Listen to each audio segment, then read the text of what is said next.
everyone, to the final event in our 2020 Virtual Innovation Conference. We're so glad everyone has been able to join us for everything or anything you could. And again, everything will be made available on a resources page. Either it's available now or it will be soon following the conclusion of the conference. We're just going to give everyone a few more seconds to filter in. And then once our participation levels off a little bit, we'll get going.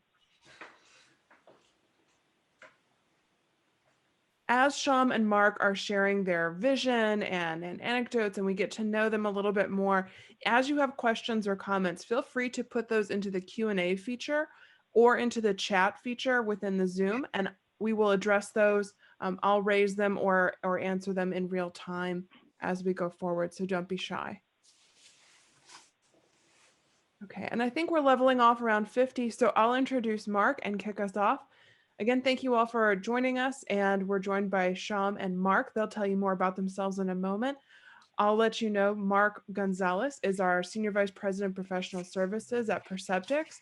He's been here for a number of years and really set the standard for that professional services delivery, and just our team could not be more pleased with our leadership.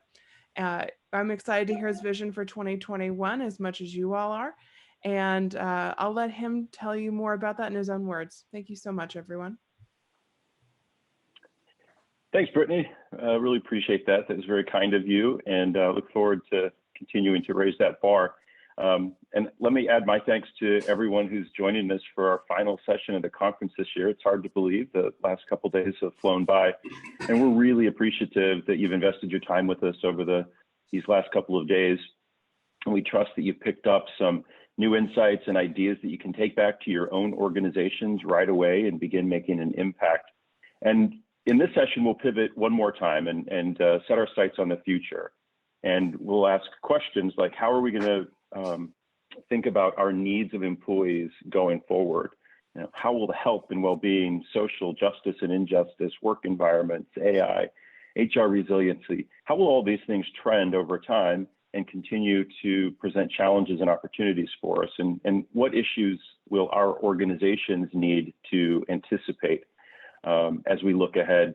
These are just a few of the questions that we're working on here at Perceptyx. And certainly our next panelist and myself, along with our colleagues, we're solving for these things going forward. So as our new Chief Technology Officer, Sham, who I'm going to let introduce himself in just a moment, is one of our newest members of the Perceptyx family. And together, along with all of our colleagues, we're on this quest to evolve and shape our products and services in a way that are meaningful for you as clients and help you understand and address these biggest issues and opportunities for the future in ways that help you be more capable and more effective overall. So with that, let me turn it over to Sham, and please join me in welcoming Sham to share his thoughts about Perceptyx and our products and our services in the future, and really how we're just getting started. So Sham, can I turn it over to you? Yeah, thank you, Mark. First, I appreciate you partnering with me, being new. It's good to have a steady hand who's been here for a while, so thank you. Last 2 days have been amazing. I got to attend many or most of the sessions. And so like you, I want to thank those who organized this conference, but also thank you folks who are joining us today for making this big success. I've had an opportunity to meet some of you already, and I'm hoping to meet all of you in the near future as things settle down a bit. For those of you who don't know me, I'm Sham Telang. I own the responsibility for building products, and my team support the platform that supports it. I've been with Perceptyx now for about 4+ months. Been an exciting time, also a strange time. Spending time meeting my team. I think I can count in one hand how many people I've met in real life. I probably may or may not recognize them in airports. It's strange. I met Mark for the first time last week. Mark, I met you I think it was last week at Starbucks, and you gave me a strange look when you looked at me. Are you the same guy? And you gave me that look. So it's been a strange onboarding, but it's been exciting working with Mark and the rest of the leadership team, fine-tuning the roadmap, working with the team to learn more about our products and great services. So it's been an amazing 4.5 months. Well, great, Sham, and I share the excitement, and I'm really glad to get to partner with you. Really excited for the future. So look forward to talking a little bit more about our collective vision going forward as we continue to sort of welcome you on board and onboard in this non-traditional way. I know a lot of folks here in our innovation conference would love to know a little bit more about your approach to product, maybe historically and even for Perceptyx. Could you talk a little bit about your approach to product? Sure, but maybe I'll take another view, a different angle at it. As I joined Perceptyx, many of my friends and network asked me, why did I pick Perceptyx? Why did I join Perceptyx? And if you go back, if you go a little into my background, you'll always see I've been involved in organizations which leverage technology, create products and solutions to solve bigger things. Before Perceptyx, I was with LegalZoom for 5 years as their chief operating officer, and our North Star was democratized law. It was about building products to solve and make legal services accessible to everybody. Similarly, I was at 9 years of experience before that as the global chief technology officer. And there our North Star was increasing financial literacy using products and solutions and technology. So for me, technology for the sake of technology, don't get excited about it. But using technology, creating products, and more important, creating solutions that people and organizations can use to solve bigger things and bigger issues and have bigger goals, that's very exciting. And so when I started talking to Perceptyx and I started hearing more about what the company does, and with COVID and with people having global teams and remote workforce and people experience becoming such a big topic, I know with our technology and the future new technology coming, I knew we could make a big difference, and that's what excited me, and that's the approach I like taking to product, Mark. Hopefully I answered that question. Yeah. No, I think it's great, and I love that focus on solutions rather than our internal focus on products and services or platforms and systems. It's really not about that, and really it is so aligned with our DNA of making our clients heroes, and so in all sorts of ways. We can help organizations across a whole range of companies and industries. And as you think then, and maybe can speak a little bit more about Perceptyx, specifically in your product vision through a Perceptyx lens, are there a few things that you've been working on already and that have occurred to you as you've dug in here? Yeah. Over the last 4.5 months, as I've got to know the team, also you and I have been working very closely with the rest of the leadership team and rest of the team, we are starting to fine tune the vision, the product roadmap. So I have a few slides. So let me bring up a slide and share a few slides so that I can explain where we are headed.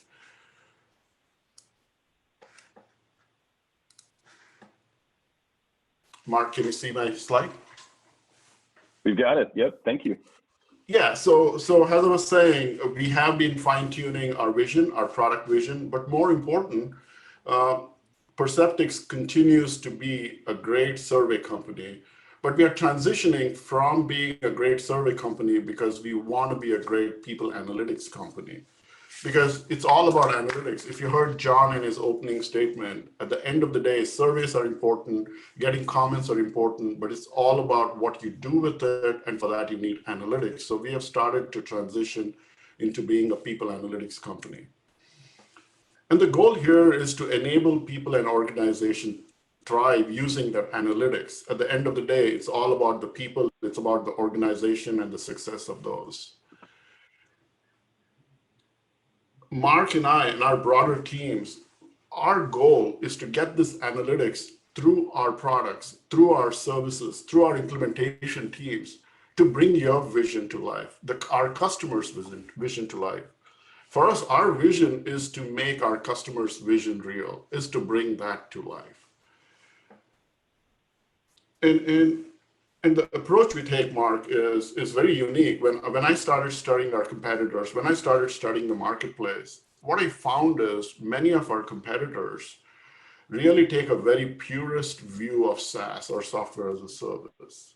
You sign an agreement with them, and then you get an account, and then you're left to your own. You get a user guide and maybe some documentation, some content, and you have to do things on your own. But we take a very different, unique approach to software as a service.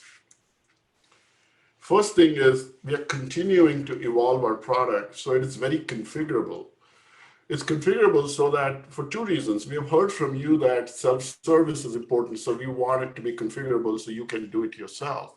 But also it can be personalized to your organization. You can do it yourself, or as we call it, DIY, or we can work with you, or we can assist you in doing it. So a very configurable product.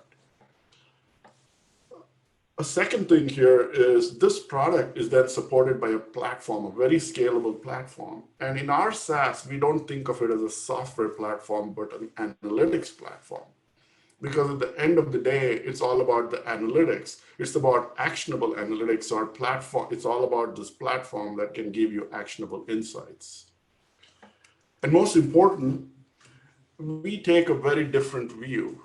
We are always here for you. We are always here when you need us and want us. So our experts and coaches wrap around our products and platforms.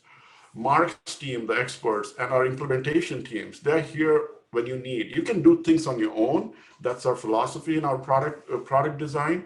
But also we are here because there are some topics that are deep. There are some topics that require experience, some topics that require really hand-holding, and we are here if needed. Mark, you want to jump in here a little and give some unique approach that you and your team take around this? Sure, absolutely. So one of the reasons that I love this approach is as it's evolved and similar to product, this idea of as you need it, when you need it applies directly to our idea of implementation and consulting services. So as we bring our clients' vision and strategy to life, it can be done in a number of very unique ways. For example, some organizations and clients may need some highly prescriptive support, prepackaged content, streamlined dashboards, those types of things, while other organizations might need more bespoke services, maybe to integrate some perception and performance data to address some other unique challenges or opportunities within organizations. And so we'll continue to grow our capabilities from a services standpoint to partner across that spectrum of needs.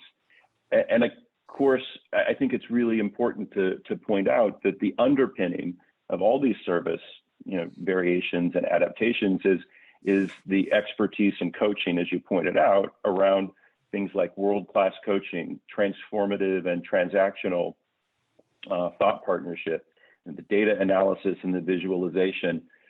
All of these things not for the sake of them, but really to lead us to a place where we have improved business outcomes and solving real world challenges and issues in our client organizations. So one of these keys is going to be to make sense of all of our products and services in this sense of a holistic system. And Sham, I know that you've got some ideas about what that holistic sort of system and approach could look like, and maybe you could share a little bit about that next. Yeah, thanks, Mark. I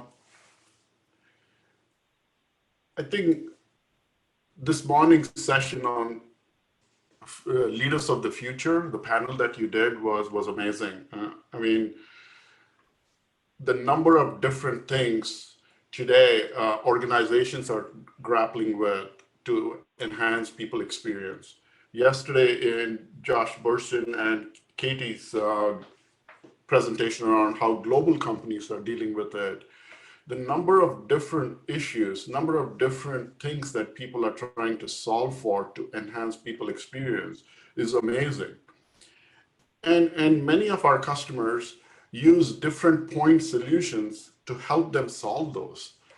And it results in them having a very fragmented experience, but their employees have a fragmented experience because the data is fragmented, and our customers are forced to pull data from different locations, put it together, create their own analysis of it.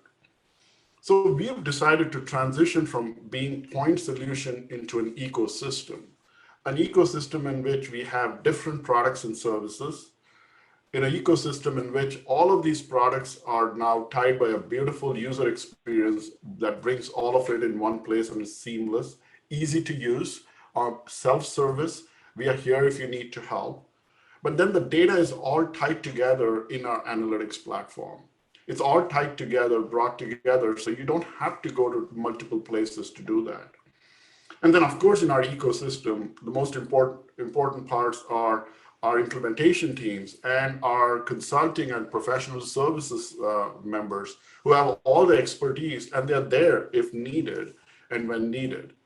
And so we have started to think in terms of an ecosystem, building the ecosystem, and our roadmap is all about solving different gaps in this ecosystem so those are available to our customers. So just touching on a few things in our ecosystem. The first one is Classic On Demand, our survey platform. Hopefully some of you got a chance to attend the session Kevin did and a demo he did on the on-demand product. This is our platform where you can do point-in-time surveys, you can do your pulse surveys, you can do your annual and census surveys. But also you can do very topical surveys and departmental surveys so that you can avoid fatigue, survey fatigue, right? Sometimes you get so many surveys, people get fatigued.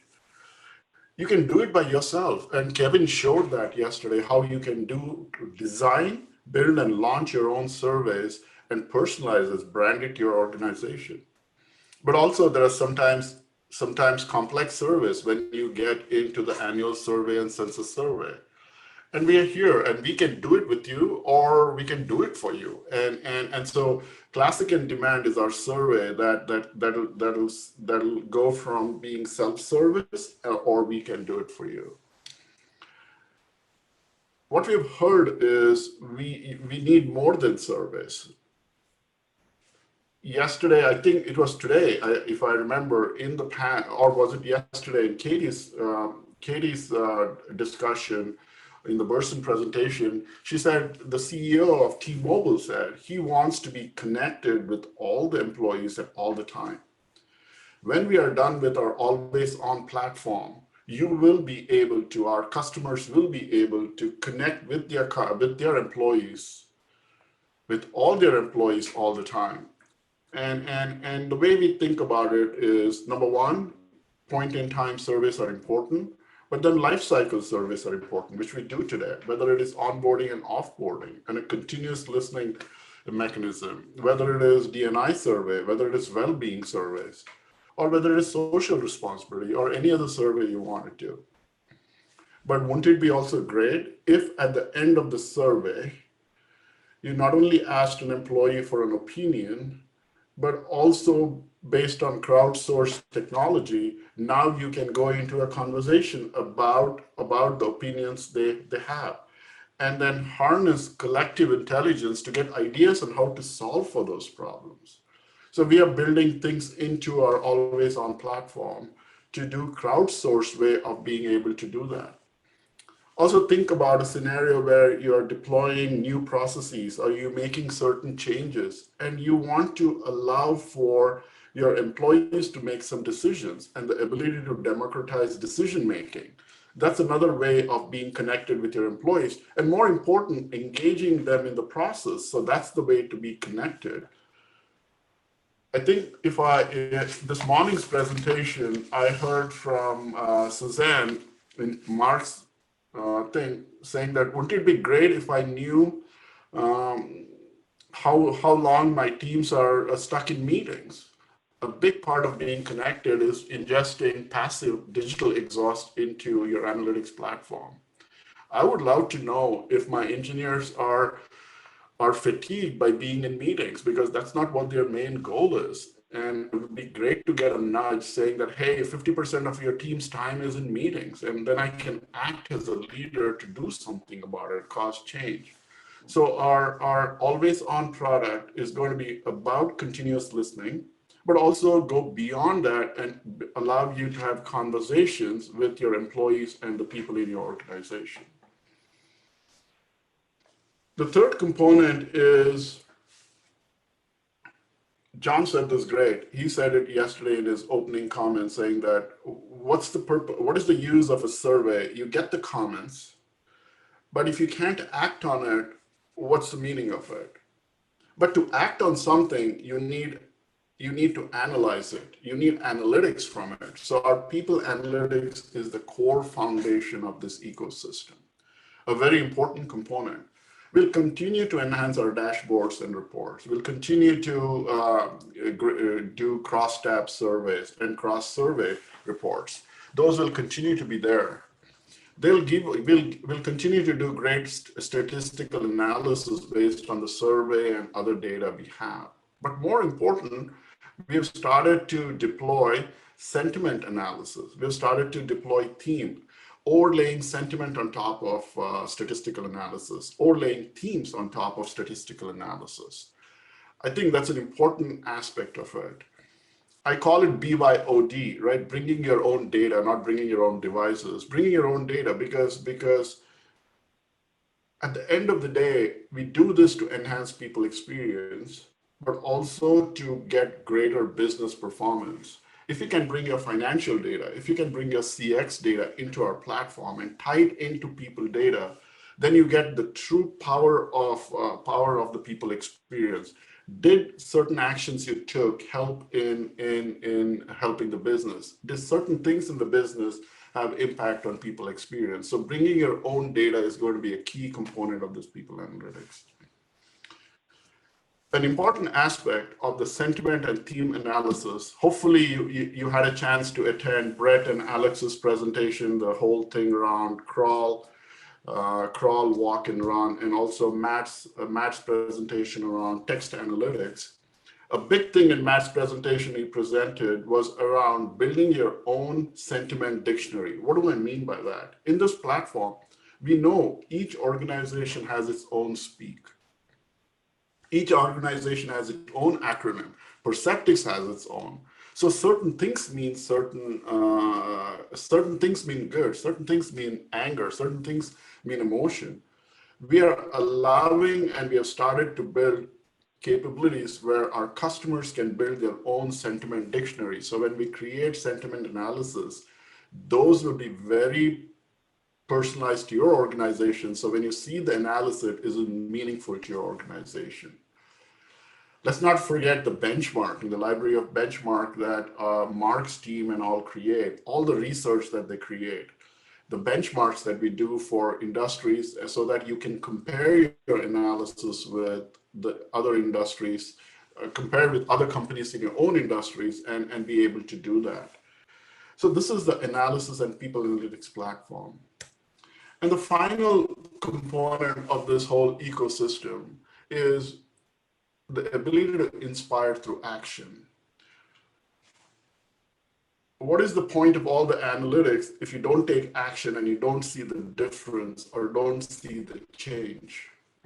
As a leader myself, how do I make sure people experience, people related things are top of mind? Because I have a lot of other things going on too.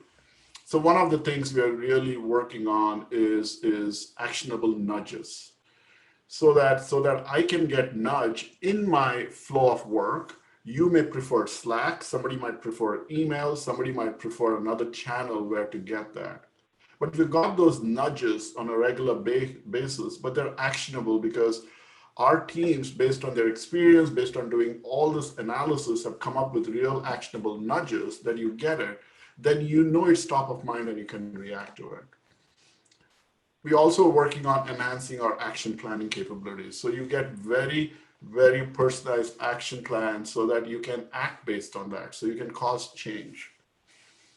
We are redesigning our 360 and multi-rater product, which we have a real good one, but we want to make it really easy to use. We want to make it self-service. We are working on that. We are working on that. We are designing that right now.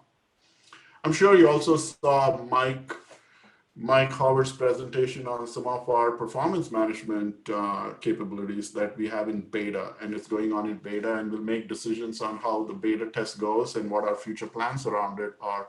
But we also want to give leaders and people ways to set goals and OKRs, be able to do peer recognition and rewards, leader recognition and rewards, the ratings, and be able to do those things all in one place.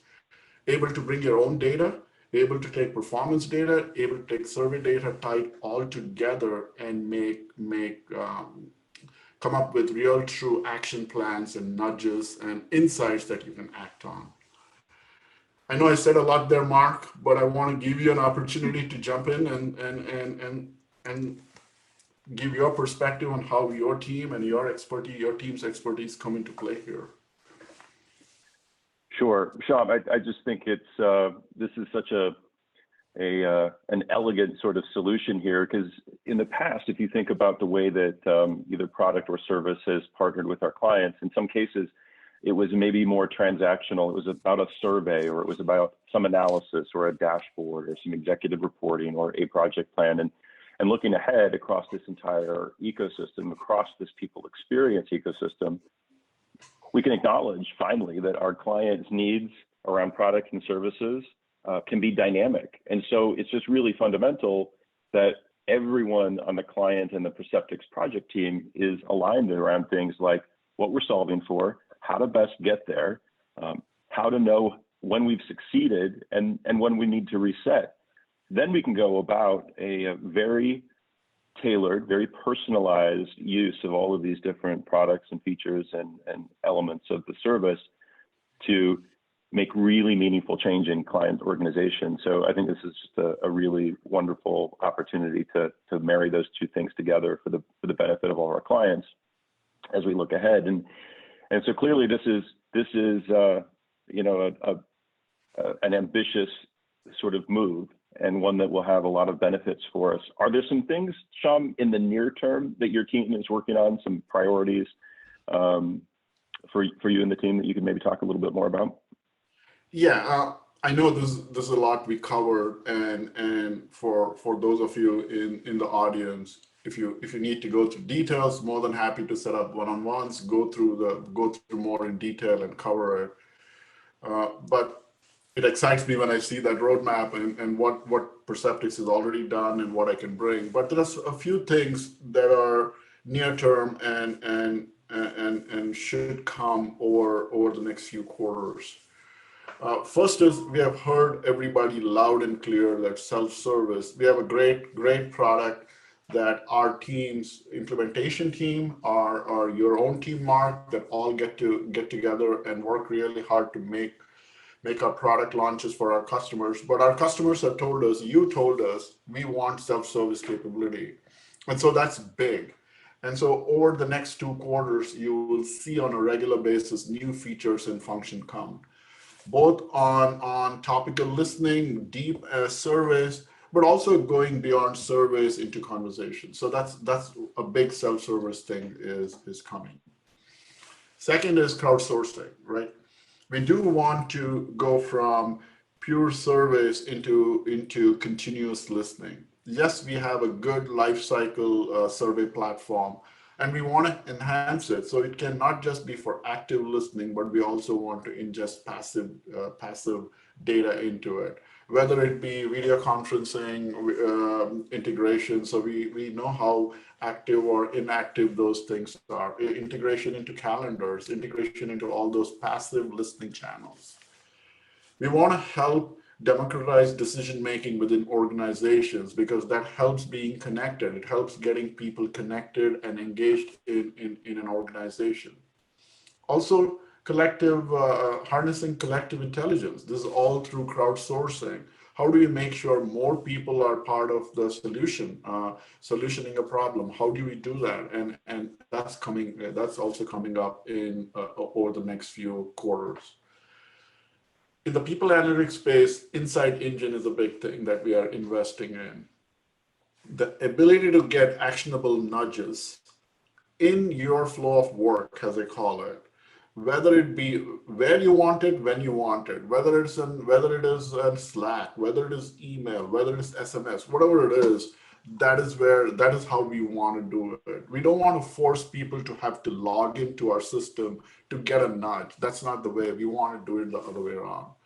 If you have a HRIS platform and you want it coming in there, we want to be able to support that. And it has to be accurate and timely and relevant. Otherwise it doesn't help. I already talked about personalized sentiment and theme, ability to build your own dictionary. That's an important thing. A lot of times how we think might not be how your organization thinks, and we want to allow for that customization. And Mark, your team has been very busy further fine-tuning research and benchmark, and especially fine-tuning it for many industry verticals. A point of view on healthcare, a point of view on retail, the gig economy, and financial services, wherever it is, and having very specific research and benchmark in our people analytics platform. Actionable nudges is a big thing, and that's a big priority. And redesigning 360 and multi-rater is a big priority. Those are the big things that are coming up quickly in our roadmap. Mark. Yeah, Sham, I mean, it is a lot. It's an incredible and ambitious amount of work. But if 2020 has taught us anything, it's that now is the time, right, to do these things with sort of speed and a sense of purpose. These are the types of improvements in our products and our service offerings that will continue to add value to our clients, enrich that experience, and again, create some of that longer term sustained value within each of our client organizations. So I'm very excited about it for one. So thanks for all the work that you've done already to lay out this vision to help make sense of again, a lot of opportunity here, and put it in an ecosystem that makes a lot of sense, and prioritize some of that work in a meaningful way. I'm just looking at the clock, Sham. We've got just about 4 or 5 minutes left here, and wanted to give folks the opportunity to ask some questions or solicit some questions if they've got them. I think a couple of folks have asked some along the way, and so as I do that, I'll just look over there at the chat box and see if we've got some questions. I just wanted to make one final comment. Yeah. COVID, I know, has been horrific, and it continues to, but it's also been an opportunity for us as an organization to take a step back, me being new, coming in and reflecting back and coming up with this newer vision, the newer roadmap and things. So I always like looking at a positive side of things, and it's given us this opportunity, right? Given me an opportunity to join Perceptics, but more important, an opportunity to come up with this plan, this approach. So a positive out of it. I'm with you, Sham. I'm with you in the silver lining effect of this year. It was challenging in so many ways, yet it was an amazing opportunity to refocus on some things that are really important. So look forward to doing more of that coming up. So with that, let me say thanks, Sham, for the work you've already put in here, and look forward to having you accessible to our clients, and as you said, some one-on-ones and individual meetings, if that would be helpful to anybody out there. But as we think then about wrapping up our 2020 Innovation Conference, in a similar way to how we began yesterday with John's address, and sincere thank yous to all of you, all of our clients who we've worked with in the past, all the folks out there who are considering partnering with us to help your organizations thrive. We are so pleased and honored to have that opportunity to spend time with you today. And really, it's an opportunity to say to you and your organizations, ultimately your employees, you really are our greatest inspiration. You're the people that offer your talents, contribute to something bigger than yourselves, invest yourselves in organizations, and seeking a sense of accomplishment and success and pride and really belonging in your organizations, you and your people are why we do what we do. And Sham, makes me think in this year of so many superlatives, we want to thank our clients and our partners out there for allowing us to be of service, even in some small way, with their greatest treasure, and that's their people. We encourage everyone here to keep the conversation going beyond the conference, add a few fellow participants to your professional networks, leverage the broader Perceptics network to keep this conversation and creativity alive. And of course, we're always here at your disposal as well. And lastly, from everyone at Perceptics, we hope you all find time this holiday season to take stock in the goodness and the blessings all around you. Be present with your loved ones and disconnect from your day-to-day and reconnect with you, your passions, and the people who you hold most dear. Work will be here in 2021. And with that, we ask you to be safe, be healthy, and be well. And so long for now. Thanks for joining us. Thank you.